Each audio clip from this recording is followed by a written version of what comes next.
Hey! Aujourd'hui je vous retrouve dans une vidéo que je vais faire depuis le début de ma chaîne et je suis hyper contente. Donc aujourd'hui je vais vous parler d'un ou plutôt de deux de mes livres préférés.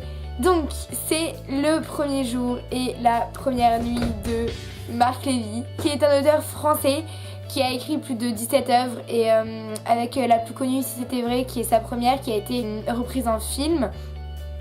Et il a sorti son dernier livre, L'horizon à l'envers.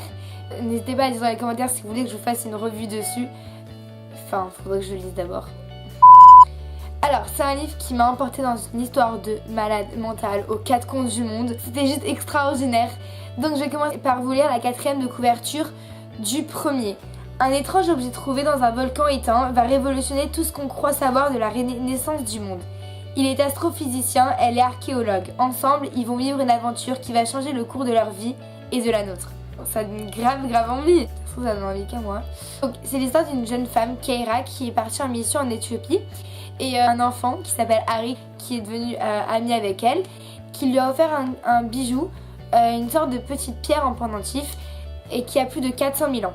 Et quand elle revient à Paris, Adrian, qui est astrophysicien, où ils se sont connus, ils ont découvert ensemble qu'en fait, a une très forte énergie. La pierre représentait une carte astronomique des premiers jours sur Terre.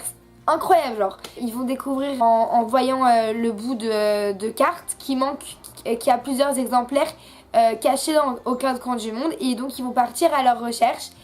Sauf qu'il y a une association secrète qui les poursuit, qui a envie de limite les tuer. Je vous dirai pas pourquoi. Au cours de leur aventure, ils vont découvrir que notre univers pourrait bien être né d'un autre univers, et que même notre humanité pourrait être à l'origine d'une autre planète en fait. Ce livre, ils s'arrêtent jamais. Ils sont tout le temps soit en bateau, en avion, en hélicoptère, en 4x4, en barque, tout ce que vous voulez. C'est hyper facile à lire, vous êtes embarqué dans une histoire, donc vous voyez pas du tout passer le temps, et c'est ça qui est génialissime. Et bien sûr, il y a une histoire d'amour. Il n'y a pas de romance sans histoire d'amour, ça c'est la base. Moi aussi, ça m'a appris énormément de trucs sans que ça soit un documentaire, et c'est ce que j'ai vraiment aimé aussi. Et je vais quand même vous lire la quatrième de couverture du 2, parce que je la trouve juste extraordinaire.